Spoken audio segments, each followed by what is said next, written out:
Updates చూస్తే Chityal to Bhuvanagiri రోడ్డును 4వేగా మారిస్తే ఇప్పుడు ఈ ప్రమాదం జరిగి ఉండేది కాదంటున్నారు ఇంద్రపాలెం గ్రామ ప్రజలు. 4వే కోసం ధర్నాలు చేసినా ఎవరూ పట్టించుకోవటం లేదంటున్నారు. ఎన్నో ప్రమాదాలు జరుగుతున్నా అధికారులు కూడా నిర్లక్ష్యంగా వ్యవహరించారని ఆరోపిస్తున్నారు.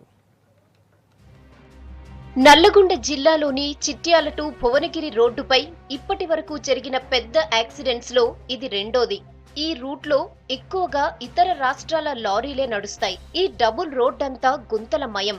ఎక్కడ మూల మలుపులు ఉంటాయో తెలియదు. ప్రతి ఏడాది 50 మందికి పైగా ఈ రోడ్డుపై జరిగే ప్రమాదాల్లో చనిపోతుండగా వందల మంది గాయపడుతున్నారు.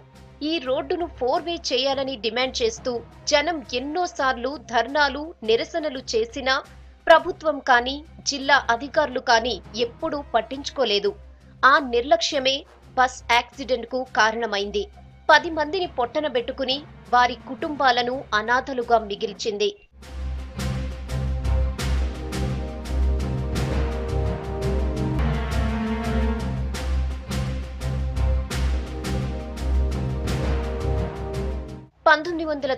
లో ఎలిమినేటి మాధవరెడ్డి మంత్రిగా ఉన్నప్పుడు ఈ రోడ్డును 4వే చేయాలని ప్రతిపాదనలొచ్చాయి. సరిగ్గా అదే టైంలో బొల్లారం టర్నింగ్ దగ్గర లారీ ట్రాక్టర్ ఢీకొని 10 మంది చనిపోయారు. ఆ తర్వాత ఇప్పుడు ఇంద్రపాల నగరంలో జరిగిన యాక్సిడెంట్లోనూ 10 మంది చనిపోయారు. రోడ్డును 4వే చేసుంటే ఇంత ఘోరం జరిగి ఉండేది కాదని మండిపడుతున్నారు స్థానికులు.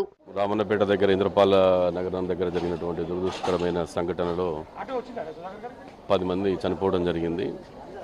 మిగతా వాళ్ళందరినీ ఇక్కడ మెరుగైన వైద్యం కొరకు ముందు రామన్నపేటలో ఫస్ట్ ఎయిడ్ చేసి నార్కట్పల్లి కామన్ హాస్పిటల్కి షిఫ్ట్ చేయడం జరిగింది. అందరికి కూడా మెరుగైన వైద్య సహాయం అందడం వల్ల ప్రాణాపాయం ఎవరికి జరగలేదు. ఇంకొక 2 పేషెంట్స్కి ఇంకా మెరుగైన అవసరం ఉంది, న్యూరో కేర్ అవసరం ఉందని చెప్పేసి ఇద్దరిని, మౌనిక అనే అమ్మాయిని, ఒక 1.5 year old బాయ్ని, ఇద్దరిని కూడా హైదరాబాద్ కామినేనికి షిఫ్ట్ చేయడం జరిగింది. ప్రమాదంలో గాయపడిన 17 మంది కామినేని హాస్పిటల్లో చికిత్స పొందుతున్నారు. వీళ్లల్లో 5గురిని ఇప్పటికే డిశ్చార్జ్ చేయగా మరో 12 మంది చికిత్స పొందుతున్నారు. బస్సు ఎక్కి టికెట్ తీసుకొని కూర్చున్న లారీ చాలా స్పీడ్లో ఉంది. డ్రైవర్ అప్పటికే దాన్ని చూసి మన మీదకి వస్తున్నామో లెఫ్ట్ పోయినా మళ్ళీ అప్పటికే వచ్చి తాగేసిండు.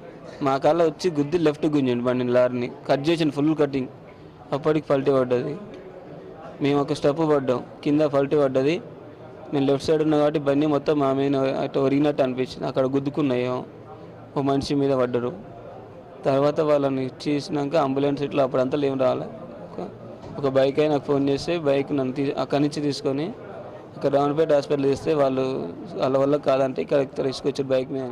గాయపడి చికిత్స పొందుతున్న వారిని శాసన మండలి డిప్యూటీ చైర్మన్ నేతి విద్యాసాగర్ పరామర్శించారు.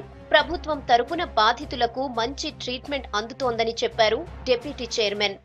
దెబ్బతిన్న కానివ్వండి, యాక్సిడెంట్ అయిన వాళ్ళు కానివ్వండి, ప్రభుత్వ తరఫున అన్ని విధాలు కూడా ఆదుకుంటానికి సిద్ధంగా ఉన్నది.